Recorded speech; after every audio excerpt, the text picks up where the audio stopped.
despertar a las 5 de la mañana para hacerle el café a mi nuera porque según él soy la suegra y esa es mi obligación. Pero anoche mientras él dormía programé su despertador para las 4 de la mañana y preparé una sorpresa que jamás van a imaginar. Hace 6 meses que César y Lucía vinieron a vivir a mi casa después de que perdieran su apartamento por no poder pagar el alquiler. Mi hijo había perdido su trabajo en la empresa de construcción donde ganaba $600 a la semana, y Lucía tuvo que cerrar su salón de belleza porque las deudas se acumularon hasta llegar a los $8,000. Llegaron con sus 2 maletas grandes y una caja de zapatos llena de facturas impagas, prometiendo que solo sería temporal, hasta que pudieran recuperarse económicamente. Al principio todo parecía normal.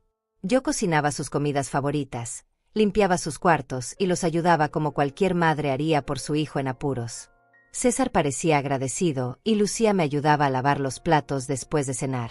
Incluso llegué a pensar que era agradable tener compañía en esta casa que había estado tan vacía desde que murió mi esposo Roberto hace 3 años. Pero poco a poco César comenzó a cambiar. Primero fueron pequeñas órdenes disfrazadas de peticiones amables. Me pedía que les lavara la ropa porque Lucía estaba muy cansada de buscar trabajo todo el día. Después me pidió que cocinara solo sus comidas favoritas porque necesitaba sentirse mejor anímicamente para enfrentar las entrevistas de trabajo. Luego me pidió que limpiara su cuarto todos los días porque Lucía era alérgica al polvo. La cosa se puso extraña cuando César comenzó a hablarme como si yo fuera su empleada personal. Ya no me decía por favor ni gracias cuando le servía la comida. Sus órdenes llegaban secas y directas durante la cena, mientras Lucía asentía con la cabeza como si todo fuera completamente normal. Me decía que tenía que lavar su ropa con suavizante especial que costaba $12 la botella. Me exigía que cocinara carnes específicas que costaban $30 el kilo. Me ordenaba que limpiara la casa completa todos los días porque sus amigos podrían venir a visitarlo. Y yo obedecía todo como una tonta, creyendo que era mi deber ayudar a mi hijo hasta que pudiera salir adelante. El mes pasado César consiguió un trabajo nuevo en una compañía de seguros donde gana $400 a la semana. Lucía también encontró trabajo de medio tiempo en una peluquería donde gana $200 semanales. Entre los dos tienen ingresos de $600 por semana, suficiente para alquilar un apartamento pequeño y comenzar de nuevo. Pero no se han ido de mi casa. Es más, han empeorado su comportamiento conmigo. Anoche fue diferente. Después de cenar el pollo asado que había cocinado con mis propias manos y pagado con mi pensión de $250 mensuales, César se paró de la mesa, me miró directamente a los ojos y me dijo con una frialdad que me heló la sangre que mañana tenía que despertar a las 5 de la mañana para prepararle el café con leche a Lucía en la cama, con tostadas francesas y fruta fresca, porque ella estaba acostumbrada a desayunar temprano y yo era la suegra, por lo tanto esa era mi obligación. Lucía sonrió desde su silla, acariciándose el cabello rubio teñido que se hace cada 2 semanas en el salón donde trabaja, como si acabara de recibir el mejor regalo del mundo. No dijo ni una palabra para defenderme o para decir que no era necesario que una mujer de 71 años se levantara en la madrugada a servirle el desayuno. Simplemente disfrutó del momento mientras mi propio hijo me convertía en su sirvienta personal. Me quedé parada junto a la mesa, con los platos sucios en mis manos temblorosas, sintiendo como 45 años de sacrificios y amor incondicional se desmoronaban en un segundo. Durante décadas trabajé doble turno en la fábrica de ropa, levantándome a las 5 de la mañana y regresando a casa a las 9 de la noche, para pagarle los estudios técnicos a César que costaron $3,000.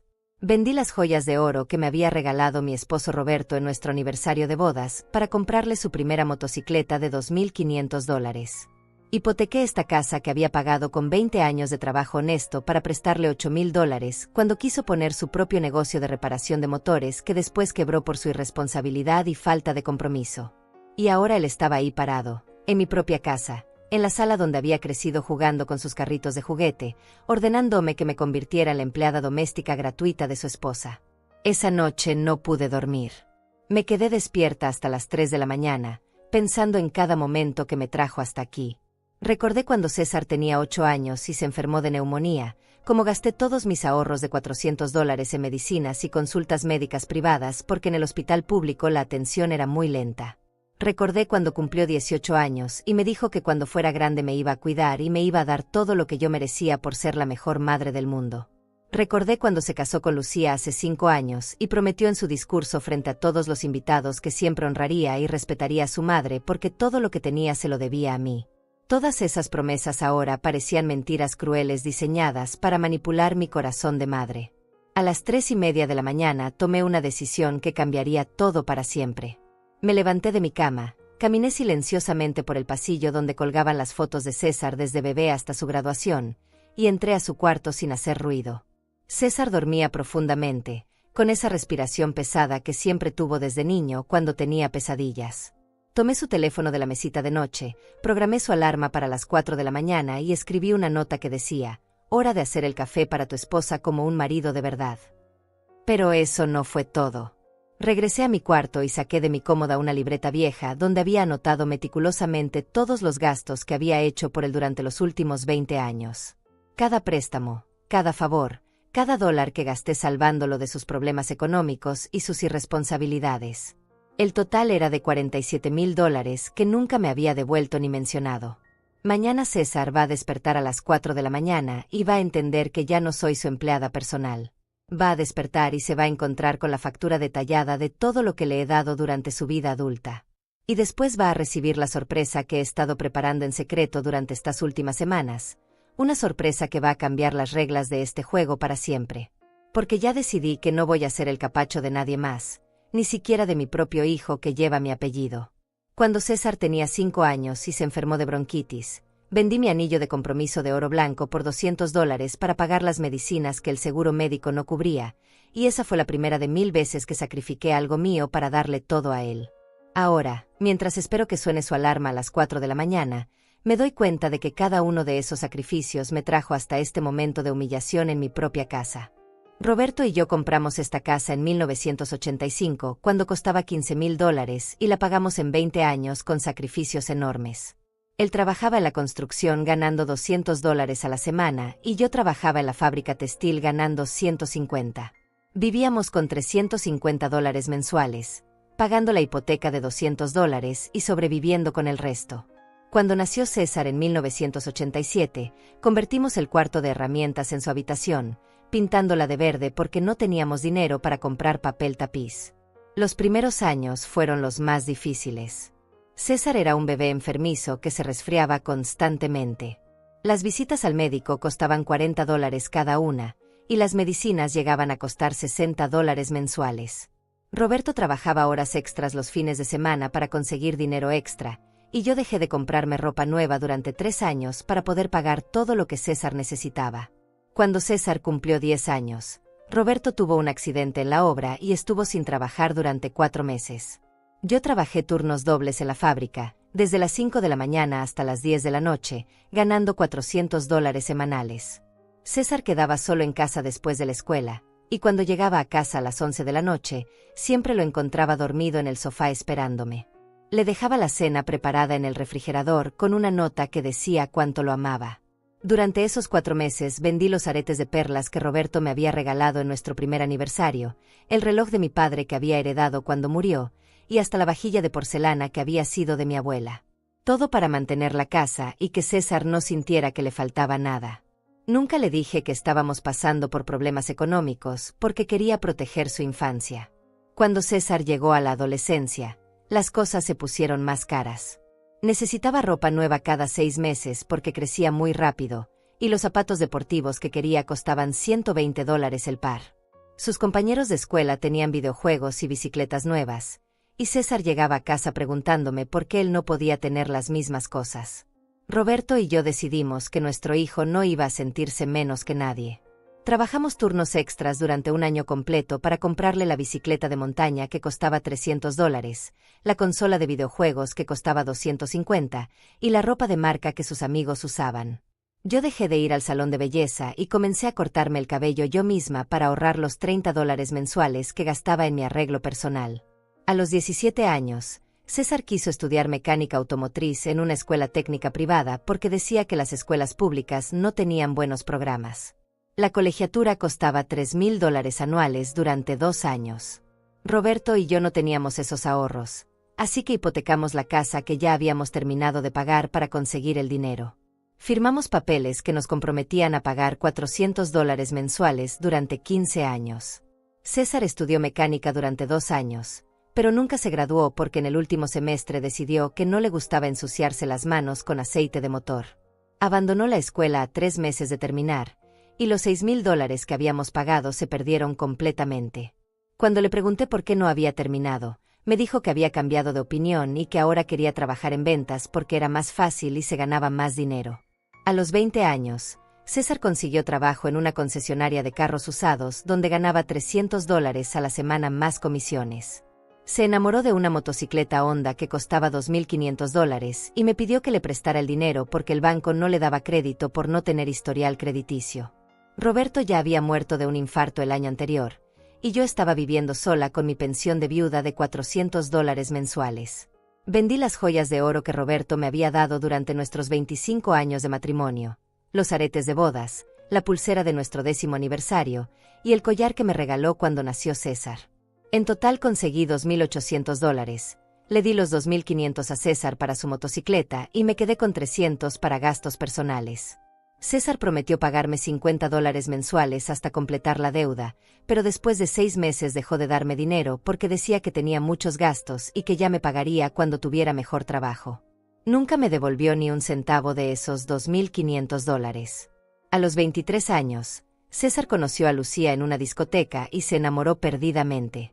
Lucía trabajaba como manicurista en un salón de belleza barato y ganaba $200 a la semana. César quería impresionarla llevándola a restaurantes caros y comprándole regalos costosos que no podía pagar con su salario. Comenzó a pedirme dinero prestado cada 15 días, $50 para una cena romántica, $80 para un perfume, $120 para un vestido que Lucía quería. Durante el primer año de su noviazgo, César me pidió más de $1,500 prestados para sus gastos con Lucía. Yo se los daba porque creía que estaba ayudando a mi hijo a ser feliz y a construir una relación sólida. Nunca imaginé que estaba financiando a un hombre irresponsable que no sabía el valor del dinero ni del trabajo honesto. Cuando César decidió casarse con Lucía, me pidió que los ayudara con la boda porque los padres de ella no tenían recursos económicos. La celebración que ellos querían costaba $8,000, el salón de fiestas, la comida para 100 invitados, el vestido de novia, el traje del novio, las flores, la música y el pastel. Yo tenía $4,000 ahorrados de mi pensión durante 3 años, pero no era suficiente. Hipotequé mi casa por segunda vez para conseguir los $4,000 restantes. Firmé papeles que me comprometían a pagar $250 mensuales durante 20 años, dinero que representaba más de la mitad de mi pensión mensual. Pero quería que César tuviera la boda de sus sueños y comenzara su matrimonio de la mejor manera posible. La boda fue hermosa. César se veía muy elegante en su traje negro de $500, y Lucía parecía una princesa en su vestido blanco de $1,200. Durante su discurso, César me agradeció públicamente frente a todos los invitados, diciendo que todo lo que tenía en la vida se lo debía a su madre, que yo era la mujer más generosa y sacrificada del mundo, y que él siempre me iba a cuidar y proteger.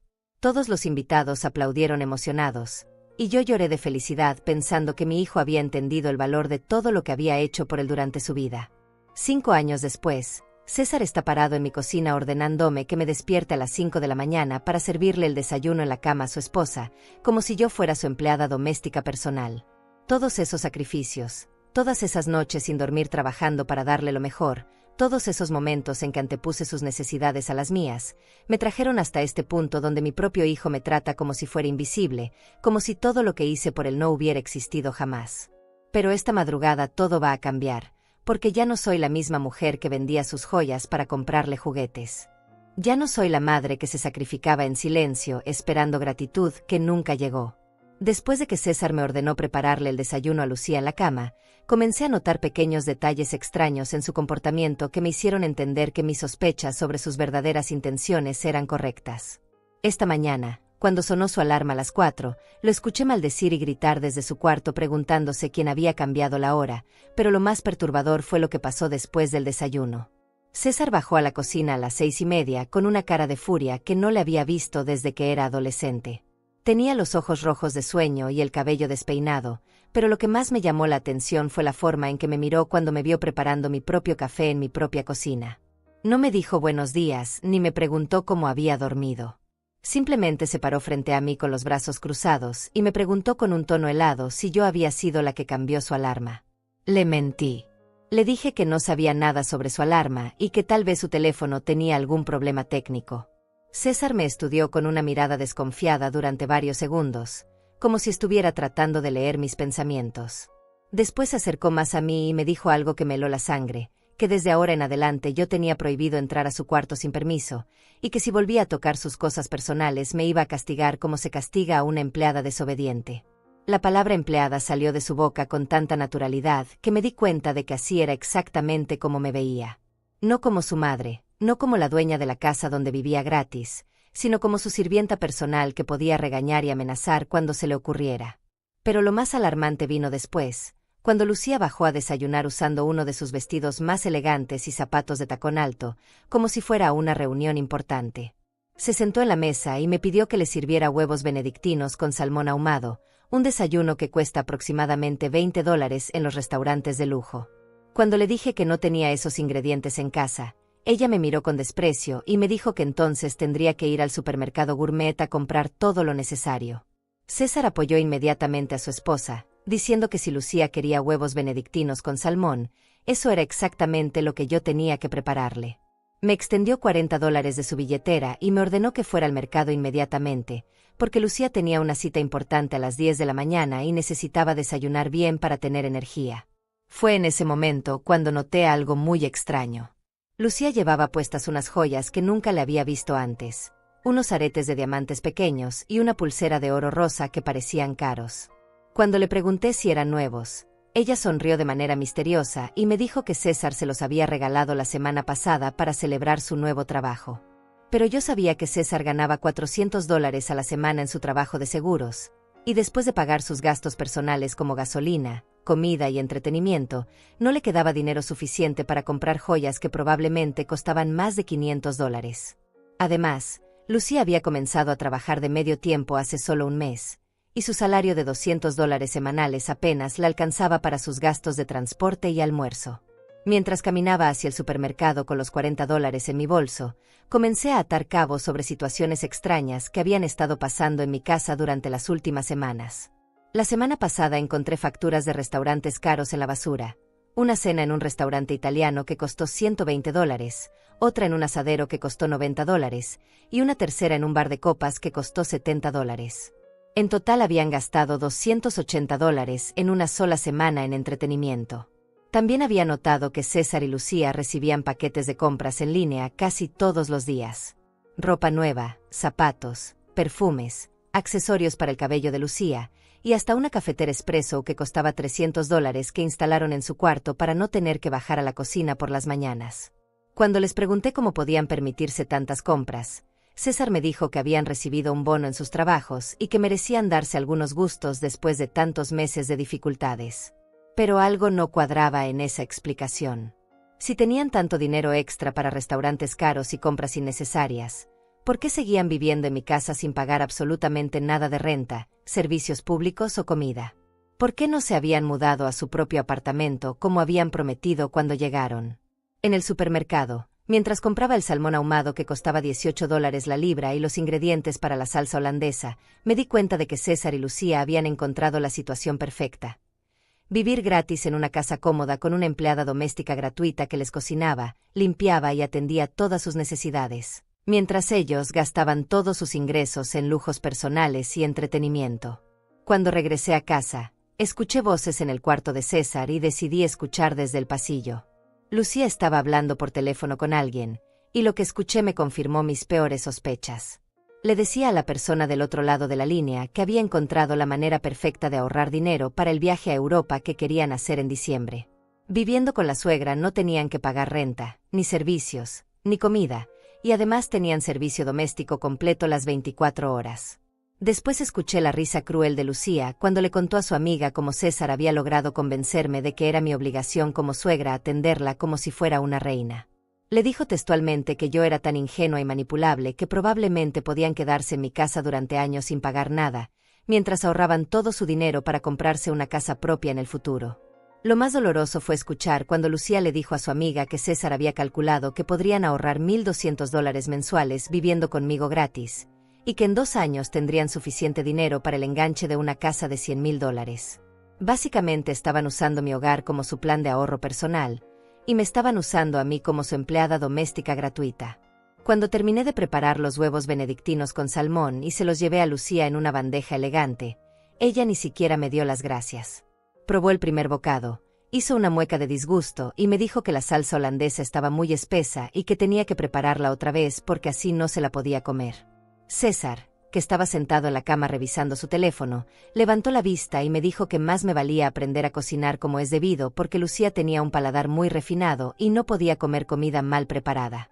Me ordenó que regresara a la cocina y hiciera otra salsa, y que esta vez no regresara hasta que estuviera perfecta. Bajé a la cocina con la bandeja en mis manos temblorosas, sintiendo como la humillación me quemaba por dentro como ácido.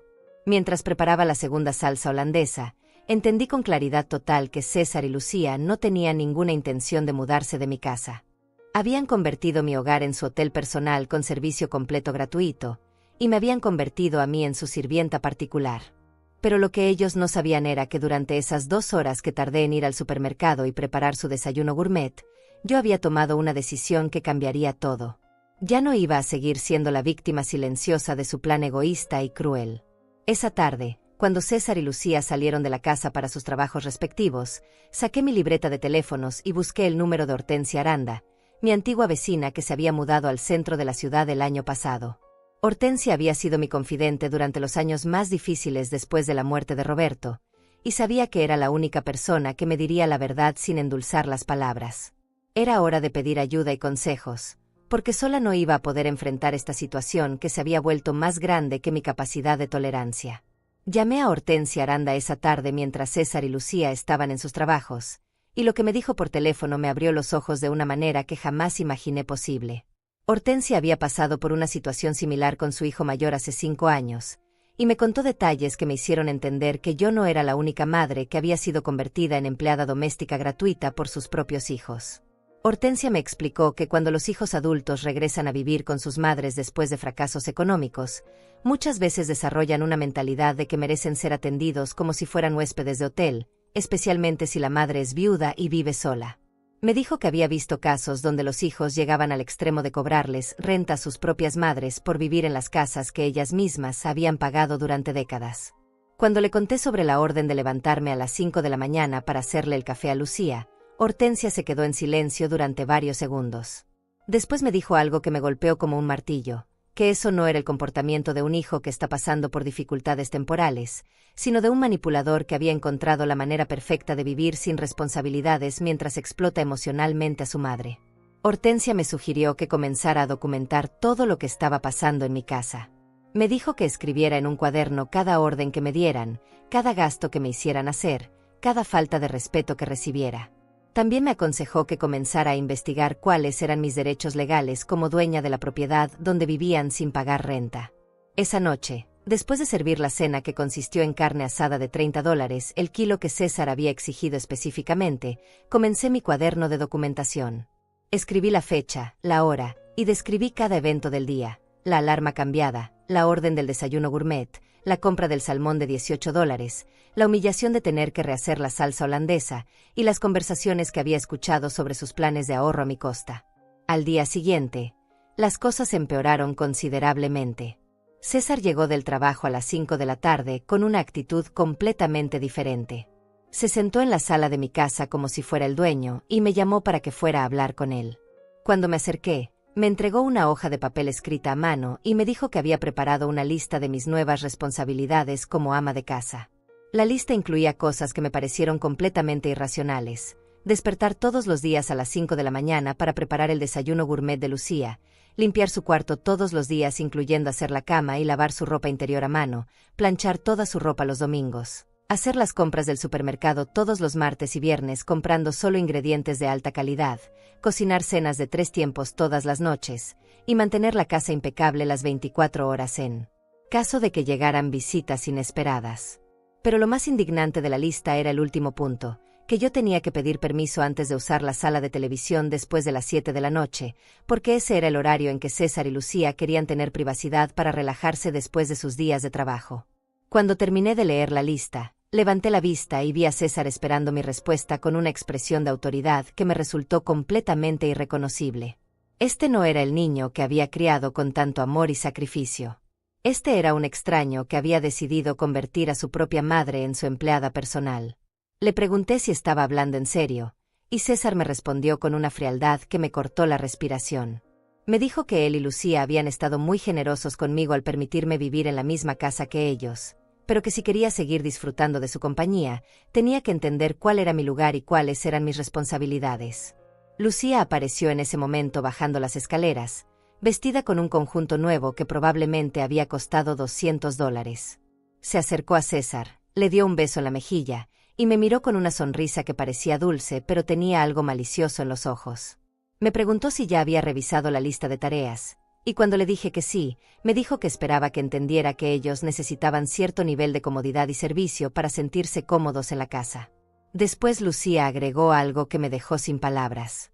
Me dijo que había hablado con sus amigas casadas sobre la situación, y que todas le habían confirmado que era completamente normal que las suegras se encargaran de atender a sus nueras cuando vivían en la misma casa.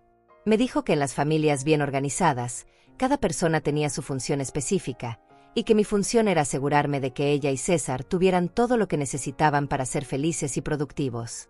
Esa noche, mientras lavaba los platos de la cena que había costado $60 en ingredientes especiales, me di cuenta de que César y Lucía habían planeado esta conversación cuidadosamente. No había sido una decisión espontánea o una reacción emocional.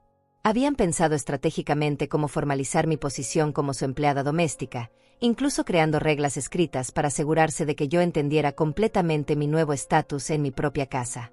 Al día siguiente comencé a seguir secretamente las instrucciones de Hortensia sobre documentar todo. Anoté que me levanté a las 5 de la mañana para preparar el desayuno de Lucía, que gasté $22 en ingredientes especiales, que limpié su cuarto durante una hora encontrando ropa cara tirada por todas partes, y que César me regañó porque no había aspirado debajo de su cama. También comencé a buscar información en Internet sobre mis derechos como propietaria de la casa.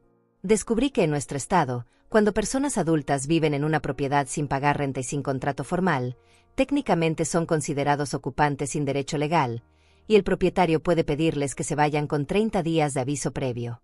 Pero lo más importante que descubrí fue que existían abogados especializados en casos de abuso familiar económico, que es exactamente lo que me estaba pasando. Encontré el número de teléfono de una oficina legal que ofrecía consultas gratuitas para personas mayores en situaciones de explotación doméstica. El viernes de esa semana, Lucía me pidió que organizara una cena especial para 6 personas porque iba a invitar a sus amigas para mostrarles la casa. Me dijo que quería servir una cena de 4 tiempos con vino importado, y que calculaba que los ingredientes costarían aproximadamente $150. Me entregó el dinero y me dijo que esperaba que la comida estuviera al nivel de un restaurante elegante. Mientras compraba los ingredientes caros que Lucía había exigido, me di cuenta de que esta cena no era realmente para impresionar a sus amigas con la comida. Era para impresionarlas con el hecho de que tenía una suegra que la atendía como sirvienta personal. Lucía quería mostrar su nuevo estatus social donde no tenía que cocinar, limpiar o preocuparse por las tareas domésticas porque su suegra se encargaba de todo. Esa noche, mientras servía la cena elegante que había tardado 6 horas en preparar, escuché cómo Lucía les contaba a sus amigas lo cómoda que era su nueva vida. Les dijo que había tenido mucha suerte de casarse con un hombre cuya madre entendía la importancia de mantener a la familia unida y feliz. Las amigas de Lucía la felicitaron por haber encontrado una situación tan conveniente, y una de ellas comentó que ojalá su propia suegra fuera tan servicial y comprensiva. Después de que las amigas se fueron, César me llamó a la sala y me dijo que había estado muy orgulloso de cómo había atendido a las invitadas de Lucía. Me dijo que finalmente estaba entendiendo cuál era mi papel en la familia, y que si seguía comportándome de esa manera, todos podríamos vivir en armonía durante mucho tiempo. Esa frase "durante mucho tiempo" me confirmó lo que ya había comenzado a sospechar. César y Lucía no tenían absolutamente ninguna intención de mudarse de mi casa. Habían encontrado la situación perfecta y planeaban mantenerla indefinidamente. Esa noche, después de lavar todos los platos finos y limpiar la cocina que había quedado como zona de guerra, me senté en mi cama con el cuaderno de documentación y escribí todo lo que había observado durante la cena. También anoté los comentarios que había escuchado y las expresiones de satisfacción en las caras de César y Lucía. Pero lo más importante que escribí fue mi decisión final, que el lunes siguiente iba a llamar al abogado especializado en abuso familiar económico para programar una consulta gratuita. Ya había soportado suficiente humillación y explotación en mi propia casa. Era hora de buscar ayuda legal profesional para recuperar mi dignidad y mi hogar. El lunes por la mañana, después de servir el desayuno gourmet que ya se había vuelto una rutina humillante, llamé al bufete de abogados que había encontrado en internet y programé una cita para esa misma tarde. Pero antes de que pudiera salir de casa, recibí una visita completamente inesperada que cambiaría todo. Hortensia Aranda apareció en mi puerta con una expresión grave en el rostro y una carpeta manila bajo el brazo. Hortensia me dijo que había estado pensando en nuestra conversación telefónica toda la semana y que había decidido investigar por su cuenta algunas cosas sobre César y Lucía. Me pidió que nos sentáramos en la cocina porque tenía información muy importante que compartir conmigo, información que yo necesitaba conocer antes de tomar cualquier decisión legal. Lo primero que me mostró Hortensia fue una serie de fotografías impresas que había tomado con su teléfono desde su carro el fin de semana anterior. En las fotos se veía claramente a César y Lucía saliendo de un concesionario de carros de lujo el sábado por la tarde. En una de las fotografías, César estaba firmando papeles junto a un carro deportivo rojo que definitivamente costaba más de $20,000. Hortensia me explicó que había decidido seguirlos discretamente el sábado para ver en qué gastaban su dinero, y lo que había descubierto la había dejado completamente indignada. No solo habían comprado el carro deportivo, sino que después habían ido a un centro comercial de lujo donde César le había comprado a Lucía un anillo de compromiso nuevo que costaba $3,000, según la información que Hortensia había conseguido preguntando discretamente en la joyería. Pero eso no era todo. Hortensia había hablado con Carmen Gallás, una antigua compañera de trabajo de la fábrica textil que ahora trabajaba en el banco donde César había pedido el préstamo para el carro. Carmen le había contado que César había mentido en su solicitud de crédito, declarando que vivía en una casa propia libre de hipoteca valuada en $80,000, y que no tenía gastos de renta ni servicios públicos porque era propietario de la vivienda. Básicamente, César había usado mi casa y mi situación económica como garantía para conseguir crédito bancario, sin mi conocimiento ni mi autorización. Había presentado documentos donde aparecía como si fuera el dueño de mi propiedad, y había calculado sus ingresos disponibles basándose en el hecho de que vivía completamente gratis gracias a mí. Hortensia me mostró entonces una copia del reporte crediticio de César que Carmen había conseguido de manera extraoficial. El reporte mostraba que en los últimos 6 meses, César había solicitado y obtenido 4 tarjetas de crédito diferentes con límites totales de $15,000, y que había mentido en todas las aplicaciones sobre su situación de vivienda. Lo más alarmante era que César había usado mi dirección como su domicilio permanente en todos los documentos oficiales, pero había declarado que era el propietario de la casa. Esto significaba que si él no podía pagar sus deudas, los bancos y las compañías de tarjetas de crédito podrían venir legalmente contra mi propiedad para recuperar el dinero. Después Hortensia me entregó una serie de recibos que había encontrado en la basura del callejón detrás de mi casa cuando había venido a visitarme la semana anterior. Los recibos mostraban compras extravagantes que César y Lucía habían hecho en los últimos 2 meses. $500 en un spa de lujo para Lucía, $300 en ropa de marca para César, $250 en una cena romántica para celebrar su aniversario de bodas, y hasta $180 en una sesión de fotografías profesionales que habían tomado para actualizar sus redes sociales. En total, los recibos sumaban más de $2,000 en gastos de lujo durante los últimos 2 meses. Mientras ellos vivían completamente gratis en mi casa y me obligaban a gastar mi propia pensión en comida gourmet para ellos. Pero la información más devastadora que Hortensia había descubierto vino cuando me mostró una conversación de WhatsApp que había screenshot del teléfono de su sobrina Laura Treviño, que trabajaba en la misma empresa de seguros que César. Laura había escuchado una conversación entre César y sus compañeros de trabajo donde César se había jactado de haber encontrado la manera perfecta de vivir como millonario con un salario de clase media. En la conversación, César les había contado a sus colegas que había calculado que viviendo gratis con su madre podía ahorrar $1,400 mensuales, que usaba para inversiones y compras de lujo. Les había dicho textualmente que su madre era tan manipulable y culposa que probablemente podía mantener esa situación durante años, especialmente porque ella se sentía obligada a cuidarlo después de todos los sacrificios que había hecho por él durante su infancia. Lo más cruel de esa conversación era cuando César había dicho que su madre era demasiado vieja y sentimental para enfrentarse a él, y que él había aprendido exactamente qué botones emocionales presionar para mantenerla obediente y servicial. Había descrito a su propia madre como una herramienta útil para conseguir sus objetivos financieros. Después de escuchar toda esta información, me quedé sentada en mi silla de la cocina en completo silencio durante varios minutos. Sentía como si acabara de despertar de un sueño confuso y me diera cuenta de que había estado viviendo una pesadilla real.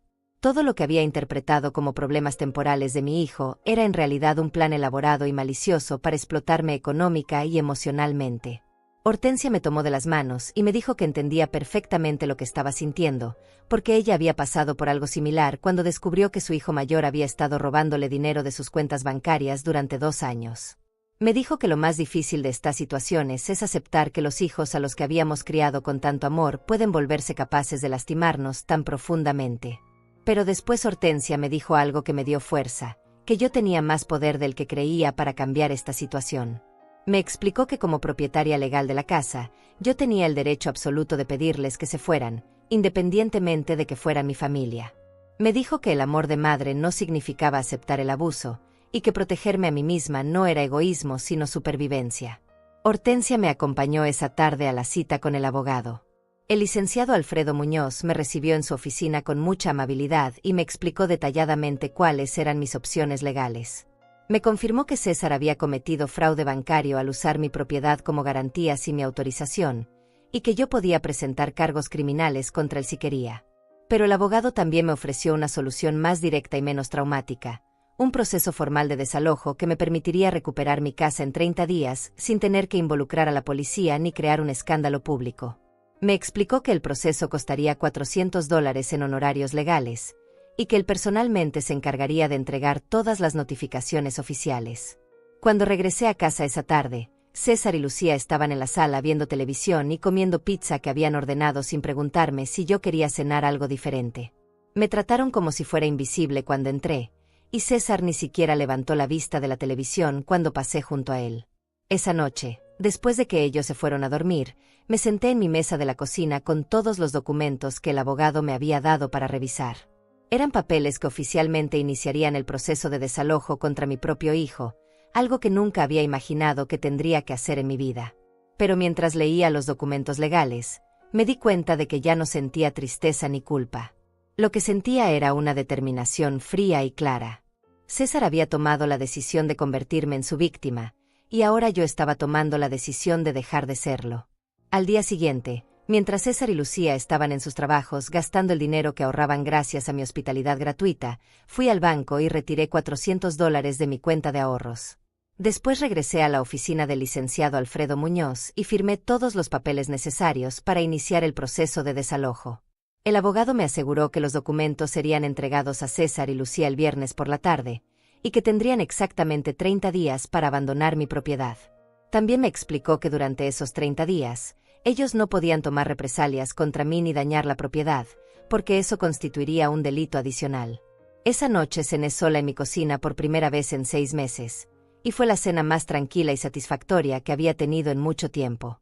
Los días que siguieron después de firmar los papeles de desalojo fueron los más extraños de mi vida, porque por primera vez en 6 meses tuve que actuar como si nada hubiera cambiado mientras esperaba que llegara el viernes para que César y Lucía recibieran la notificación legal. Durante esos días desarrollé una calma interior que nunca había sentido antes, como si finalmente hubiera encontrado mi propia voz después de años de silencio. El martes por la mañana, cuando César me despertó gritando desde su cuarto que había olvidado prepararle el café con leche a Lucía a las 5 de la mañana, simplemente me levanté, fui a la cocina y preparé el desayuno sin decir una palabra. Pero mientras servía la leche y tostaba el pan francés que Lucía había exigido específicamente, me sentía completamente diferente. Ya no era la madre desesperada tratando de complacer a su hijo ingrato. Era una mujer que había tomado el control de su situación y estaba ejecutando un plan.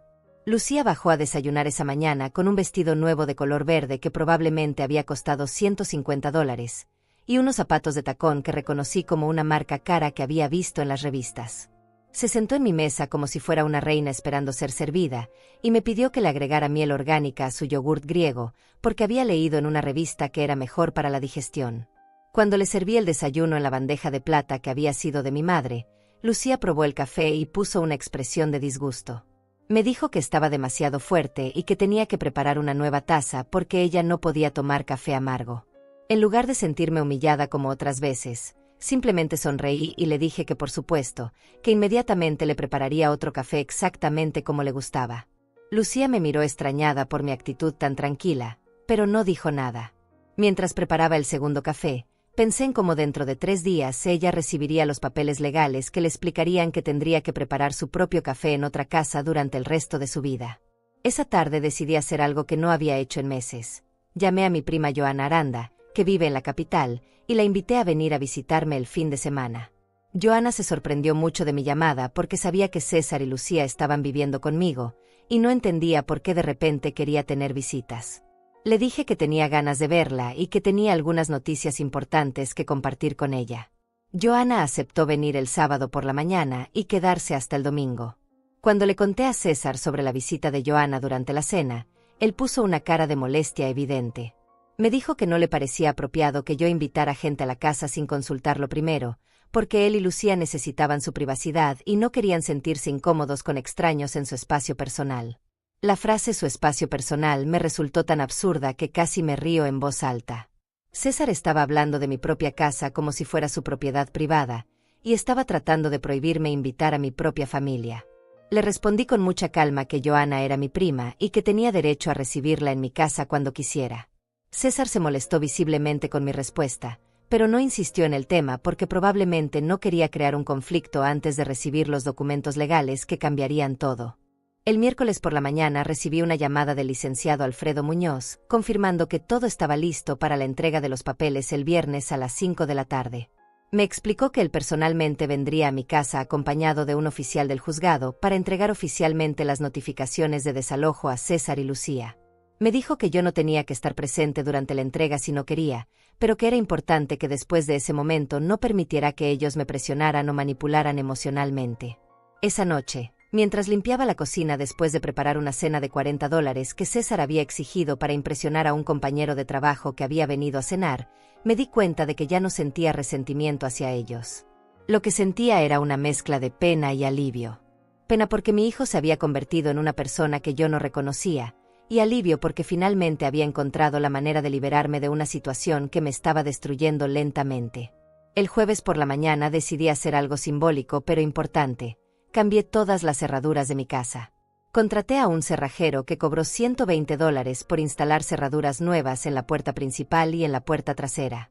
Cuando César me preguntó por qué había hecho eso, le dije que habían estado entrando ladrones a las casas del vecindario y que quería sentirme más segura. César aceptó mi explicación sin sospechar nada, pero yo sabía que las cerraduras nuevas eran realmente para asegurarme de que después del desalojo ellos no pudieran entrar a mi casa sin mi permiso. Esa tarde, mientras César y Lucía estaban en sus trabajos, saqué todas las fotos familiares que habían estado colgadas en las paredes durante años y las guardé en cajas en mi cuarto. No quería que durante el proceso de desalojo hubiera objetos sentimentales que César pudiera usar para manipular mis emociones o hacerme sentir culpable. También revisé todos los documentos importantes de la casa y me aseguré de que estuvieran guardados en una caja fuerte que había comprado el año anterior. Los documentos de propiedad de la casa, mi testamento, mis pólizas de seguro, y todos mis papeles bancarios estaban seguros donde César no podría encontrarlos ni tomarlos durante el proceso de mudanza. El jueves por la noche, César llegó a casa con una actitud extrañamente alegre. Durante la cena me contó que él y Lucía habían estado pensando en quedarse a vivir conmigo de manera permanente, porque habían descubierto que la vida familiar era mucho más cómoda y económica que vivir solos. Me dijo que habían calculado que podrían ahorrar suficiente dinero en 2 años para comprar su propia casa, y que mientras tanto todos podríamos seguir viviendo juntos en armonía. Lucía apoyó entusiastamente el plan de César, agregando que había llegado a sentirse muy cómoda en mi casa y que realmente disfrutaba tener una suegra tan atenta y servicial. Me dijo que sus amigas estaban muy envidiosas de su situación, porque muy pocas mujeres casadas tenían la suerte de tener una suegra que las tratara como reinas. Mientras escuchaba sus planes para convertir mi explotación en una situación permanente, mantuve una expresión neutral y simplemente asentí cuando esperaban que respondiera. Internamente me sentía completamente tranquila, porque sabía que en menos de 24 horas esos planes se desmoronarían completamente. Después de la cena, César me entregó una lista nueva de tareas domésticas que había preparado para optimizar la organización de la casa. La lista incluía horarios específicos para cada actividad: limpieza profunda los lunes, compras del supermercado los martes, lavandería los miércoles, limpieza de ventanas los jueves y preparación de comidas especiales los viernes. También había agregado nuevas responsabilidades como limpiar sus carros una vez por semana y mantener el jardín perfectamente podado. Tomé la lista, la leí completamente, y le dije a César que era muy detallada y que la estudiaría cuidadosamente. Él sonrió satisfecho, pensando que había logrado formalizar completamente mi posición como su empleada doméstica permanente. Esa noche, antes de irme a dormir, me senté en mi cama y leí los documentos legales que el abogado me había dado para repasar antes de la entrega oficial. Los papeles explicaban claramente que César y Lucía tenían 30 días para abandonar la propiedad, y que durante ese tiempo no podían llevarse ningún objeto que no fuera estrictamente personal. También especificaban que cualquier intento de intimidación o represalia contra mí constituiría una violación adicional de la ley. Me dormí esa noche con una sensación de paz que no había sentido en meses. Mañana a las 5 de la tarde, la pesadilla que había sido mi vida durante los últimos 6 meses comenzaría oficialmente a terminar. El viernes por la mañana me levanté temprano y preparé el último desayuno gourmet que haría para Lucía. Mientras pelaba la fruta fresca y preparaba los huevos benedictinos que habían costado $25 en ingredientes, me despedí mentalmente de esa rutina humillante que había definido mis mañanas durante tanto tiempo. A las 3 de la tarde, recibí una llamada del licenciado Muñoz confirmando que él y el oficial del juzgado llegarían puntualmente a las 5. Me preguntó si me sentía preparada emocionalmente para lo que iba a pasar, y le respondí que nunca en mi vida había estado más preparada para algo. A las 5 en punto del viernes, cuando el timbre de mi casa sonó y vi al licenciado Alfredo Muñoz parado en mi puerta junto al oficial del juzgado, sentí una mezcla de nerviosismo y determinación que me recordó el día que firmé los papeles de divorcio de mi primer matrimonio hace 40 años. Pero esta vez no estaba terminando una relación por amor perdido, sino rescatando mi dignidad de las manos de mi propio hijo. César y Lucía estaban en la sala viendo televisión cuando escucharon el timbre. Lucía gritó desde el sofá preguntándome quién era, con ese tono imperioso que había adoptado para dirigirse a mí durante los últimos meses. Le respondí que eran visitas para mí, y que en un momento sabría de qué se trataba. Cuando abrí la puerta, el licenciado Muñoz me saludó profesionalmente y me preguntó si César Méndez y Lucía Pilarés se encontraban en la casa.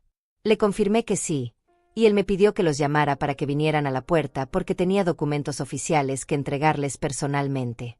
César apareció primero, caminando con esa actitud casual que tenía cuando pensaba que todo estaba bajo su control. Cuando vio al abogado y al oficial del juzgado, su expresión cambió inmediatamente. Se acercó a la puerta con una cara de confusión y me preguntó qué estaba pasando. Le dije simplemente que estas personas tenían algo importante que decirle. El licenciado Muñoz se presentó oficialmente y le entregó a César el sobremanila con los documentos de desalojo. Le explicó que tenía 30 días calendario para abandonar la propiedad junto con todas sus pertenencias, y que si no cumplía voluntariamente con la orden, se procedería con un desalojo forzoso que incluiría la intervención de la policía. César tomó el sobre con las manos temblorosas y lo abrió inmediatamente. Mientras leía los documentos, su cara pasó de la confusión al shock, y después a una furia que nunca le había visto en toda su vida. Levantó la vista hacia mí y me gritó preguntándome si yo era la responsable de esto. Le respondí con mucha calma que sí, que había contratado al abogado para recuperar mi casa. En ese momento Lucía apareció corriendo desde la sala, preguntando qué estaba pasando y por qué César estaba gritando. Cuando César le mostró los papeles legales, Lucía se puso completamente histérica. Comenzó a gritar que esto tenía que ser un error, que yo no podía echarlos de la casa porque ellos eran familia, y que seguramente alguien había cometido una equivocación legal.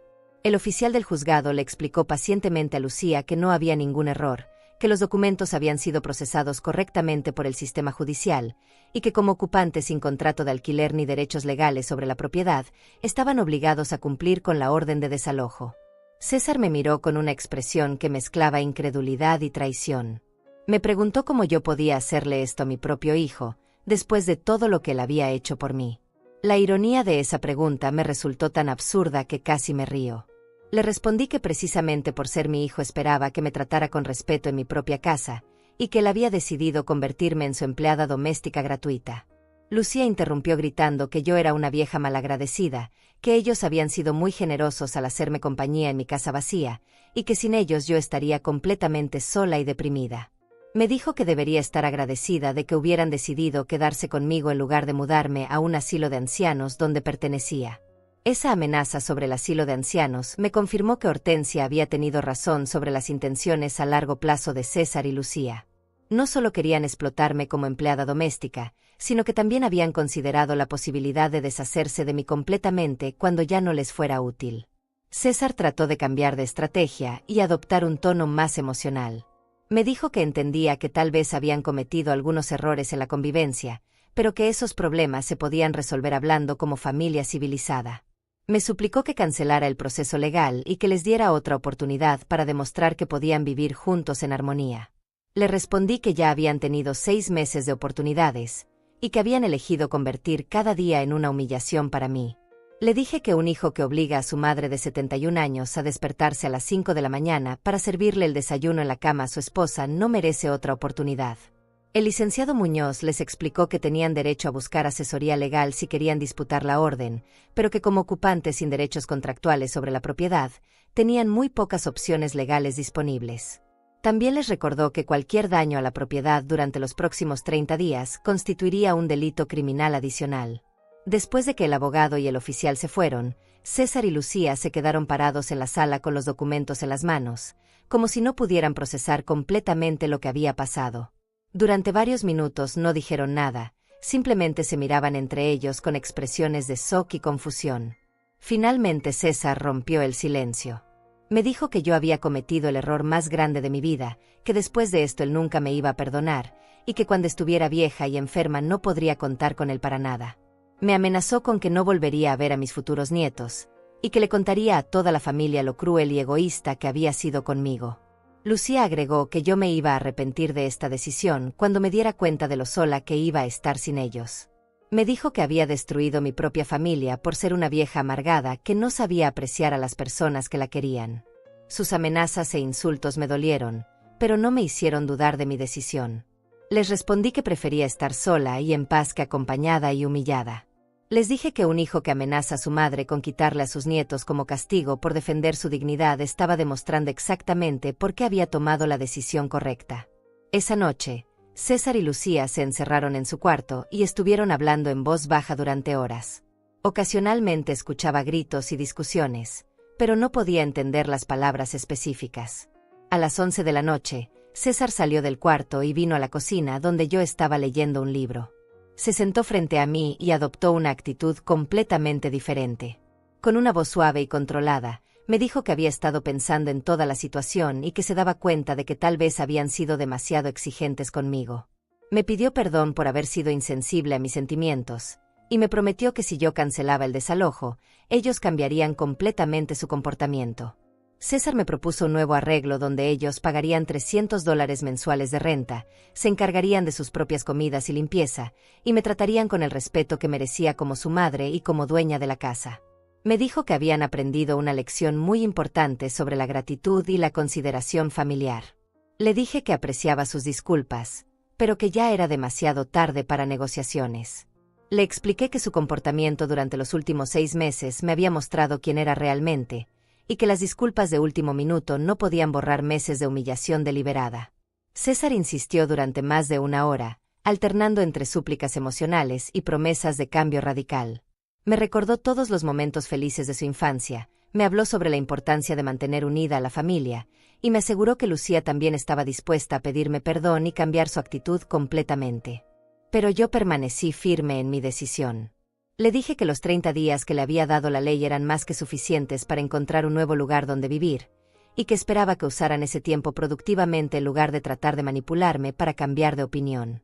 Cuando César se dio cuenta de que no iba a conseguir que cambiara de decisión, su máscara de arrepentimiento se cayó completamente. Me dijo que yo me había convertido en una mujer egoísta y sin corazón, que había perdido el amor por mi propio hijo, y que él iba a hacer todo lo posible para asegurarse de que yo pagara las consecuencias de mi crueldad. Le respondí que las únicas consecuencias que me importaban eran recuperar mi paz y mi dignidad en mi propia casa. Le dije que tenía 30 días para irse, y que después de eso podría vivir su vida como quisiera, pero lejos de mí. Esa noche me fui a dormir sintiendo una mezcla de tristeza y alivio. Tristeza porque la relación con mi hijo había llegado a este punto de ruptura total, pero alivio porque finalmente había tomado el control de mi propia vida. Los siguientes días después de la entrega de los documentos legales fueron como vivir en una zona de guerra fría dentro de mi propia casa. César y Lucía oscilaban entre intentos desesperados de manipulación emocional y ataques directos diseñados para hacerme sentir culpable y cambiar de decisión. Pero por primera vez en 6 meses, yo tenía el control de la situación y ellos lo sabían. El sábado por la mañana, Lucía apareció en la cocina a las 5:30 con los ojos rojos de haber llorado toda la noche. Se sentó frente a mí mientras preparaba mi café y comenzó a hablarme con una voz quebrada que claramente había ensayado. Me dijo que había estado pensando en toda la situación y que se daba cuenta de que tal vez había sido demasiado exigente conmigo durante los últimos meses. Lucía me contó una historia elaborada sobre su infancia difícil, donde su propia suegra la había maltratado cuando se casó con su primer esposo, y que por eso había desarrollado una actitud defensiva con las figuras maternas. Me pidió perdón con lágrimas en los ojos, diciendo que yo había sido como la madre que nunca tuvo, y que la idea de perderme la estaba destruyendo emocionalmente. Después Lucía me ofreció un trato que evidentemente había planeado cuidadosamente. Me propuso que si yo cancelaba el desalojo, ella se encargaría de todas las tareas domésticas de la casa mientras yo descansaba y disfrutaba mi jubilación como una reina. Me dijo que había estado ciega por la comodidad de ser atendida, pero que ahora entendía que mi papel debería ser el de la matriarca respetada de la familia, no el de la empleada. Mientras escuchaba su actuación cuidadosamente preparada, mantuve una expresión neutral y dejé que terminara completamente su discurso. Cuando finalizó, le respondí con mucha calma que apreciaba sus disculpas, pero que ya había tomado una decisión final sobre mi vida y mi hogar. Le dije que tenía 26 días restantes para encontrar un nuevo lugar donde vivir, y que sugería que usara ese tiempo de manera productiva. La máscara de arrepentimiento de Lucía se desplomó inmediatamente. Se paró de la mesa con una furia que ya no trató de disimular y me gritó que yo era una vieja rencorosa que no sabía perdonar. Me dijo que había desperdiciado la oportunidad de tener una familia unida, y que cuando estuviera sola y abandonada no podría culpar a nadie más que a mí misma. Esa tarde, César probó una estrategia diferente. Llegó a casa con una botella de vino de $50 y flores que probablemente habían costado otros 30. Me dijo que quería cocinar una cena especial para nosotros 3, como una manera de celebrar los buenos momentos que habíamos compartido como familia. Me pidió que me sentara en la sala mientras él y Lucía preparaban una comida que demostraría lo mucho que me valoraban. Durante 2 horas, César y Lucía trabajaron en la cocina preparando una cena elaborada que incluyó carne importada, vegetales orgánicos y un postre que habían comprado en una pastelería cara. La cena les había costado probablemente más de $120, dinero que habían gastado específicamente para impresionarme y hacerme cambiar de opinión. Cuando me sirvieron la cena en mi mejor vajilla de porcelana, César hizo un brindis emocional donde habló sobre la importancia de la familia y el perdón. Me dijo que había reflexionado profundamente sobre sus errores, y que estaba dispuesto a hacer cualquier sacrificio necesario para reparar nuestra relación. Me aseguró que había aprendido a valorar todo lo que yo había hecho por él durante su vida, y que nunca más me faltaría el respeto.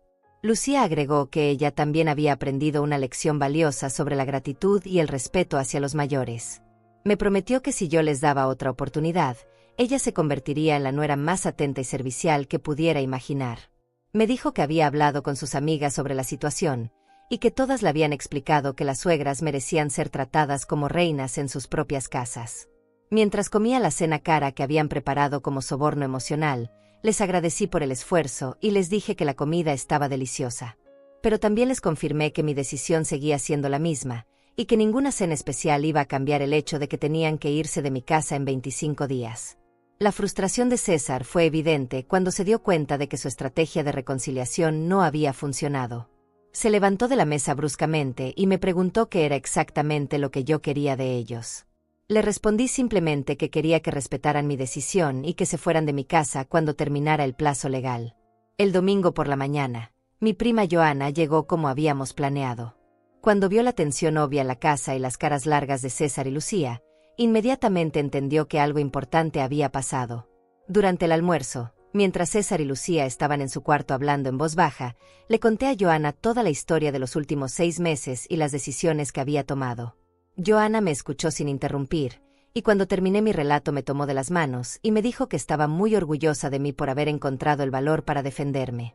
Me contó que ella había pasado por una situación similar con su hija menor hace 3 años, y que tomar decisiones difíciles sobre la familia a veces era la única manera de preservar la dignidad personal.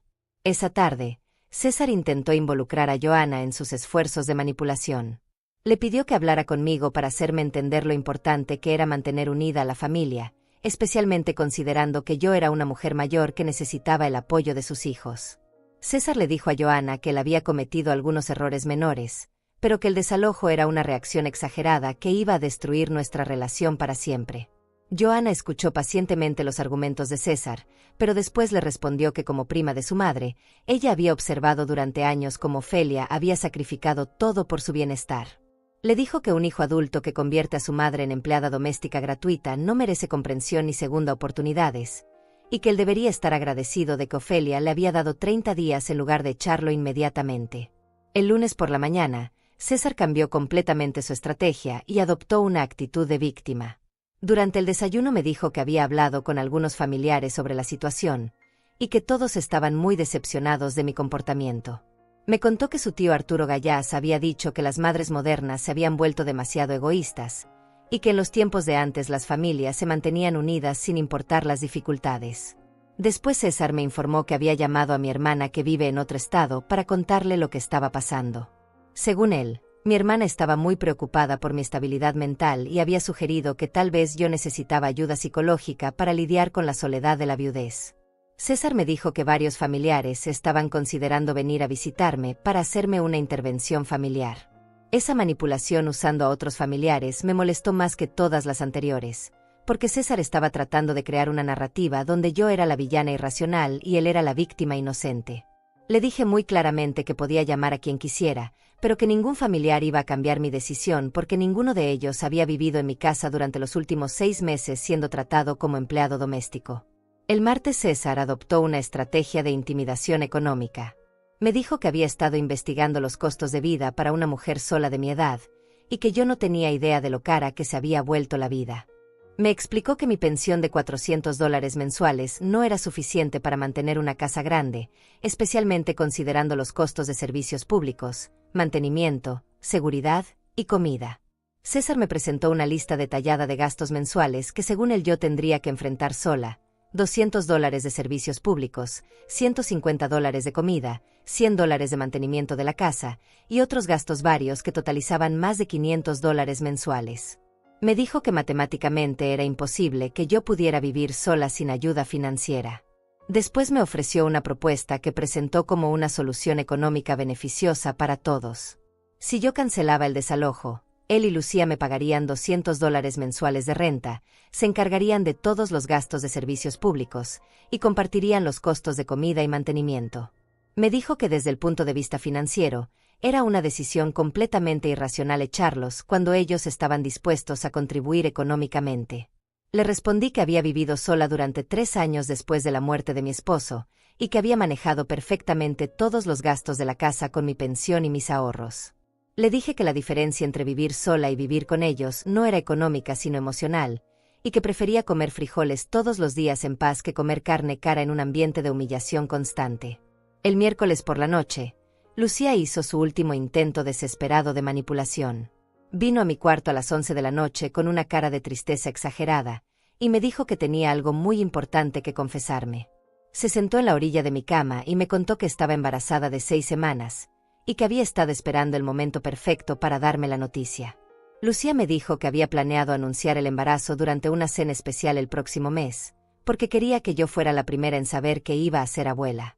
Me explicó que el bebé cambiaría todo, porque ahora no se trataba solo de César y ella, sino de mi futuro nieto que necesitaba crecer en un hogar estable rodeado de familia. Con lágrimas en los ojos, Lucía me suplicó que reconsiderara el desalojo por el bien del bebé. Me dijo que no soportaría la idea de criar a su hijo lejos de su abuela, y que todos los niños merecían tener una relación cercana con sus abuelos. Me prometió que si yo cancelaba el proceso legal, ella se aseguraría de que yo tuviera un papel central en la vida del bebé.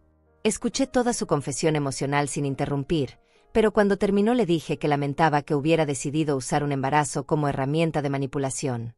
Le expliqué que si realmente estaba embarazada, eso era una razón adicional para que ella y César encontraran su propio hogar donde pudieran criar a su hijo con independencia y responsabilidad.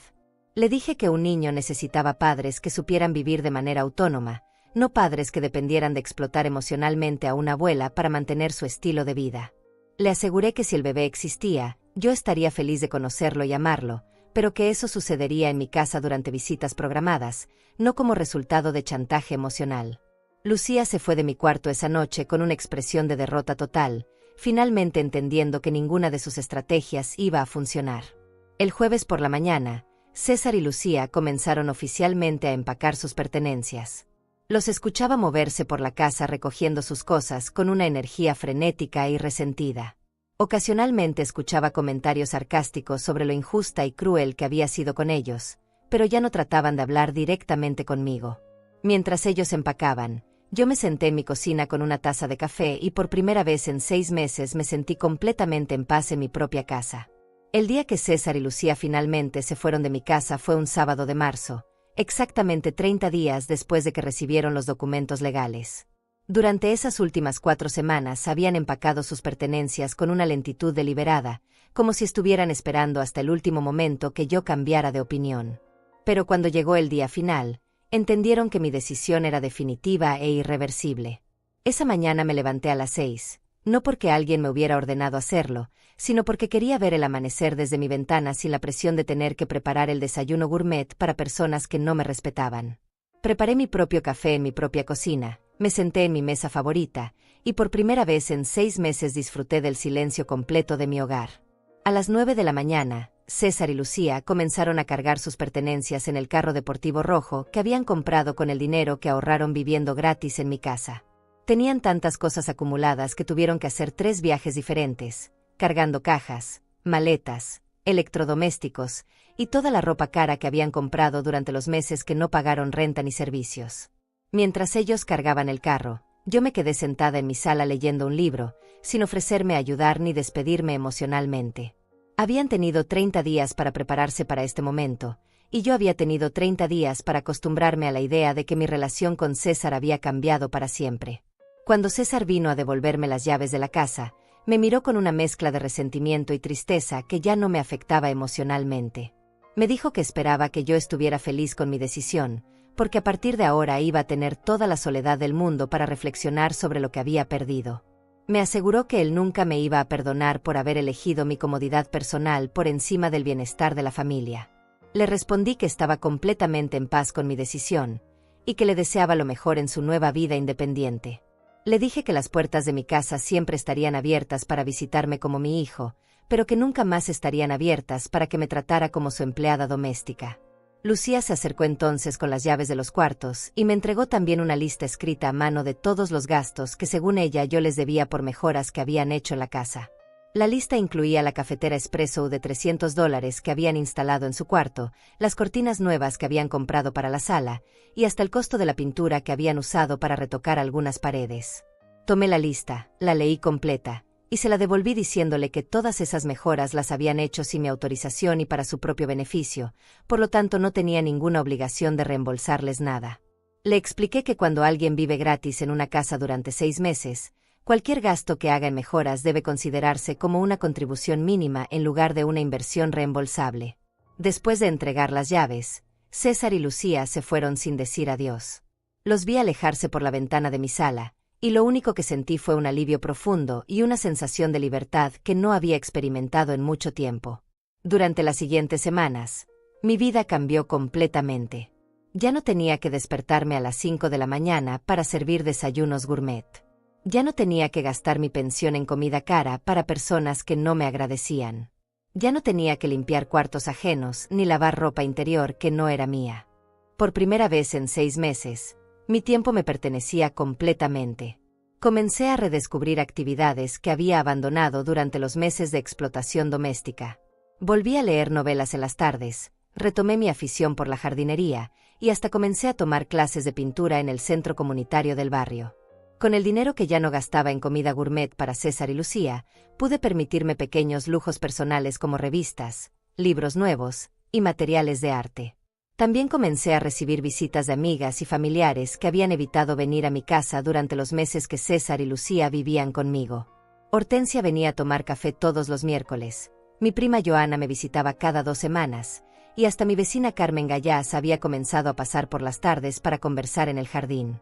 Un mes después del desalojo, recibí una llamada de César. Me dijo que él y Lucía habían alquilado un apartamento pequeño que les costaba $600 mensuales, y que estaban teniendo dificultades económicas para pagar la renta, los servicios y la comida. Me pidió un préstamo de $1,000 para ayudarlos con los gastos de instalación en su nuevo hogar. Le respondí que lamentaba sus dificultades económicas, pero que ya no era mi responsabilidad financiera resolver sus problemas de adultos. Le sugerí que redujera sus gastos en entretenimiento y compras innecesarias, y que aprendiera a vivir dentro de sus posibilidades reales. Le dije que esa era una lección importante que debería haber aprendido hace mucho tiempo. César se molestó con mi negativa y me dijo que yo había cambiado completamente, que me había vuelto una mujer fría e insensible. Le respondí que no había cambiado, simplemente había dejado de permitir que me explotaran emocionalmente. Le expliqué que el amor de madre no significaba rescatar constantemente a un hijo adulto de las consecuencias de sus propias decisiones irresponsables. 2 meses después del desalojo, Lucía me llamó para contarme que realmente estaba embarazada y que quería que yo estuviera presente en la vida del bebé como abuela. Me invitó a almorzar en un restaurante para hablar sobre cómo podríamos reconstruir nuestra relación familiar ahora que iba a haber un nieto de por medio. Acepté la invitación porque genuinamente quería conocer a mi futuro nieto, pero dejé muy claras mis condiciones. Le dije que estaría feliz de ser una abuela amorosa, pero que eso sucedería en mis términos y en mi casa durante visitas programadas. Le expliqué que no iba a volver a convertirme en niñera gratuita ni en empleada doméstica, sin importar cuántos nietos tuvieran. Lucía aceptó mis condiciones porque necesitaba ayuda económica y emocional durante el embarazo, pero pude ver en sus ojos que no había entendido realmente la lección.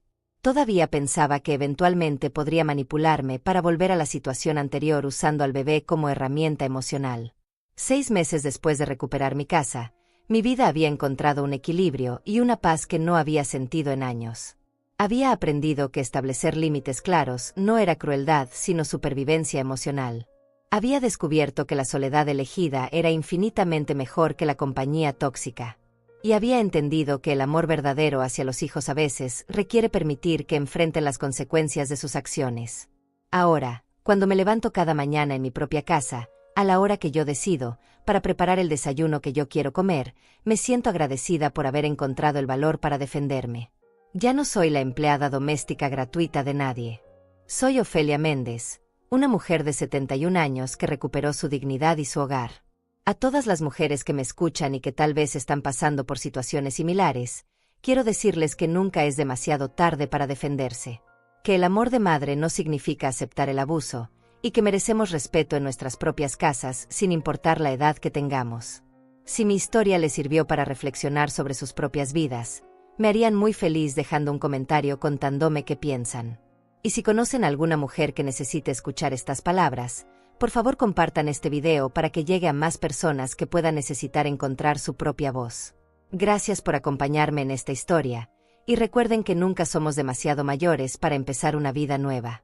Han pasado 2 años desde que César y Lucía se fueron de mi casa, y mientras escribo estas líneas en mi mesa de la cocina, rodeada del silencio cálido de mi hogar, me doy cuenta de que esa decisión difícil se convirtió en el regalo más grande que me he dado en toda mi vida. Hoy es mi cumpleaños 73. Y por primera vez en décadas le estoy celebrando exactamente como quiero, con una taza de café recién hecho, un pedazo de pastel que compré solo para mí, y la satisfacción profunda de saber que cada momento de mi día me pertenece completamente. La historia de mi nieto Sebastián comenzó 4 meses después del desalojo, cuando Lucía dio a luz a un bebé hermoso que llegó al mundo con los ojos curiosos de su abuelo Roberto.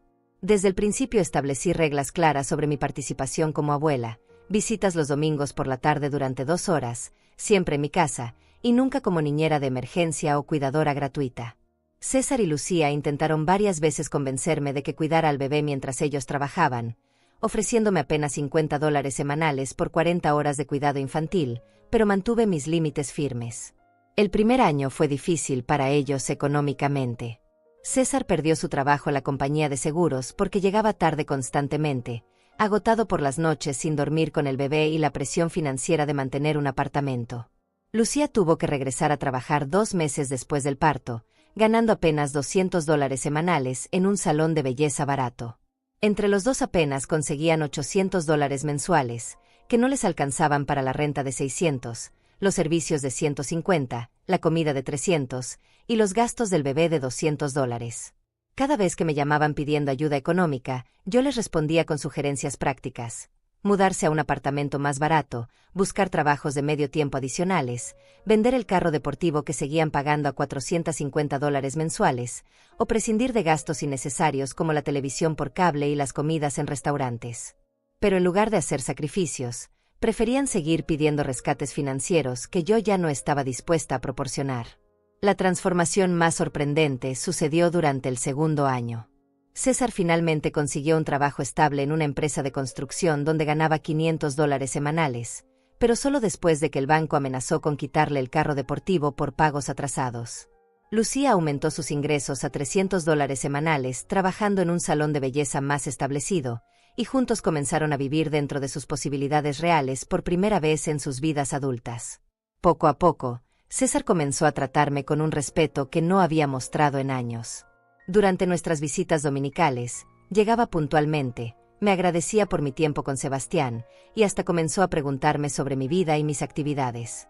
Nunca se disculpó directamente por los meses de explotación doméstica, pero su comportamiento cambió de manera evidente. Lucía, por otro lado, mantenía una cortesía forzada que dejaba claro que todavía me culpaba por sus dificultades económicas. Mi vida personal floreció de maneras que no había anticipado. Con la libertad financiera de no mantener a dos adultos parásitos, pude permitirme pequeños lujos que habían estado fuera de mi alcance durante años. Me inscribí en un gimnasio para personas mayores que costaba $30 mensuales, donde hice amigas maravillosas como Joana Muñoz, una viuda de 75 años que se convirtió en mi compañera de ejercicios y confidenta. También retomé mi pasión por la costura, comprando una máquina nueva de $300 que me permite crear mis propios vestidos y reparar ropa para mis vecinas a cambio de pequeñas cantidades de dinero. Este ingreso extra, aunque modesto, me da una sensación de independencia económica que había perdido durante los años de gastos excesivos apoyando a César. El jardín de mi casa se convirtió en mi refugio favorito. Invertí $200 en plantas nuevas, herramientas de jardinería y semillas de vegetales que ahora me proporcionan tomates, lechugas y hierbas frescas durante todo el año. Las mañanas que antes dedicaba a preparar desayunos gourmets para personas ingratas ahora las paso regando mis plantas y disfrutando del canto de los pájaros que anidan en los árboles que planté. Mi relación con Hortensia se profundizó hasta convertirse en una amistad genuina basada en experiencias compartidas y respeto mutuo. Nos reunimos cada miércoles para almorzar y hablar sobre nuestras vidas, sin la presión de resolver los problemas de hijos adultos y responsables. Hortensia me contó que su hijo mayor, después de ser expulsado de su casa hace 5 años, ahora tiene un negocio próspero de reparación de electrodomésticos y la visita regularmente con respeto y gratitud. Una de las sorpresas más gratificantes del último año fue reconectar con familiares que había perdido de vista durante los años caóticos de rescatar constantemente a César de sus problemas financieros. Mi prima Laura Aranda, que vive en la capital, comenzó a visitarme cada 3 meses, y descubrimos que compartimos una pasión por los libros de historia y las novelas de misterio. Durante sus visitas, exploramos museos locales, asistimos a conferencias en la biblioteca y disfrutamos de conversaciones intelectuales que me recuerdan lo inteligente y educada que soy cuando no estoy siendo tratada como empleada doméstica. El aspecto más liberador de mi nueva vida es la gestión de mi dinero. Mi pensión de $400 mensuales, que antes parecía insuficiente cuando mantenía a 3 personas, ahora me permite vivir cómodamente y hasta ahorrar $50 cada mes. He acumulado $1,200 en una cuenta de ahorros que uso para emergencias médicas y pequeños viajes ocasionales. El año pasado pude permitirme un viaje de 4 días a las montañas con un grupo de mujeres mayores del centro comunitario. El viaje costó $250, incluyendo transporte, hotel y comidas, y fue la primera vez en décadas que gasté dinero en mi propio entretenimiento sin sentir culpa por no estar ahorrando para rescatar a César de su próxima crisis financiera. Mi salud física y mental mejoró notablemente durante estos 2 años. El estrés crónico de vivir en un ambiente de explotación emocional había afectado mi presión arterial y mi patrón de sueño. Ahora duermo 8 horas completas cada noche, mi presión arterial se normalizó, y tengo energía para actividades que había abandonado. Los ejercicios en el gimnasio me ayudaron a mantener mi movilidad y fuerza, y las clases de yoga me enseñaron técnicas de relajación que uso cuando ocasionalmente siento ansiedad sobre el futuro. La relación con mi nieto Sebastián se desarrolló de manera natural y amorosa dentro de los límites que establecí. Cada domingo por la tarde, él llega a mi casa con ojos brillantes y sonrisas que me llenan el corazón de alegría genuina. Hemos creado rituales especiales. Leemos cuentos en mi mecedora favorita, jugamos con bloques de construcción en la alfombra de la sala, y él me ayuda a regar las plantas del jardín con una regadera pequeña que compré específicamente para él. Lo más importante es que Sebastián me conoce como su abuela amorosa, pero no como su cuidadora de emergencia. Cuando César y Lucía tienen compromisos sociales o problemas de trabajo, buscan niñeras pagadas en lugar de presionarme para que cambie mis planes. Esta dinámica saludable me permite disfrutar de mi nieto sin el resentimiento que habría desarrollado si me hubieran convertido en cuidadora gratuita. Hace 6 meses, César me sorprendió con una conversación que nunca había esperado. Durante una de nuestras visitas dominicales, después de que Sebastián se quedó dormido en mis brazos, César me dijo que había estado reflexionando sobre los meses que vivió en mi casa y que finalmente entendía por qué había tomado la decisión de echarlo. Me dijo que al enfrentar sus propias responsabilidades como padre y esposo, se había dado cuenta de lo injusto que había sido conmigo durante esos 6 meses. No fue exactamente una disculpa completa, pero fue un reconocimiento de que mi decisión había sido correcta y necesaria. Me dijo que él y Lucía habían aprendido a valorar su independencia económica y que se sentían orgullosos de poder mantener a su familia sin depender de nadie más. También me agradeció por no haber cedido a sus manipulaciones, porque eso los había obligado a madurar como adultos responsables. Lucía, aunque menos expresiva en sus sentimientos, también comenzó a tratarme con una cordialidad genuina que contrasta dramáticamente con la actitud imperativa que tenía cuando vivía en mi casa. Durante las visitas dominicales, ella y yo hemos encontrado temas de conversación que van más allá de Sebastián. Hablamos sobre nuestros trabajos, nuestras lecturas, y hasta sobre recetas de cocina que intercambiamos. El aspecto más profundo de mi transformación personal ha sido redescubrir mi propia identidad más allá del rol de madre sacrificada. Durante décadas definí mi valor personal en términos de cuánto podía dar y sacrificar por mi hijo, pero ahora entiendo que mi bienestar emocional y mi dignidad personal son igualmente importantes. He aprendido que establecer límites no es egoísmo sino autorrespeto, y que decir no a las demandas irracionales es una forma de amor propio. Algunas noches, cuando me siento en mi terraza trasera viendo las estrellas, reflexiono sobre la mujer que era hace 2 años comparada con la mujer que soy ahora. La Ofelia de antes vivía en un estado constante de ansiedad, tratando de complacer a personas que nunca estarían satisfechas sin importar cuánto sacrificara. La Ofelia de ahora vive con una serenidad profunda, sabiendo que cada decisión que tomo está basada en mi propio bienestar y valores. Si pudiera hablar con otras mujeres que están pasando por situaciones similares, les diría que nunca es demasiado tarde para recuperar el control de sus vidas, que el amor hacia los hijos no requiere la anulación personal, y que enseñar límites saludables es uno de los mejores regalos que podemos dar a nuestras familias. Les diría que la soledad elegida es infinitamente superior a la compañía tóxica, y que merecemos respeto en nuestros propios hogares sin importar nuestra edad. Mañana comenzaré mi día como siempre, despertando cuando mi cuerpo esté listo, preparando el desayuno que quiero comer y planeando actividades que me traigan alegría. Sebastián vendrá el domingo como siempre, y disfrutaremos de nuestro tiempo juntos en mis términos. César y Lucía seguirán construyendo su vida independiente, y yo seguiré siendo una parte amorosa pero no explotable de sus vidas. Esta es mi historia de liberación personal, y espero que inspire a otros.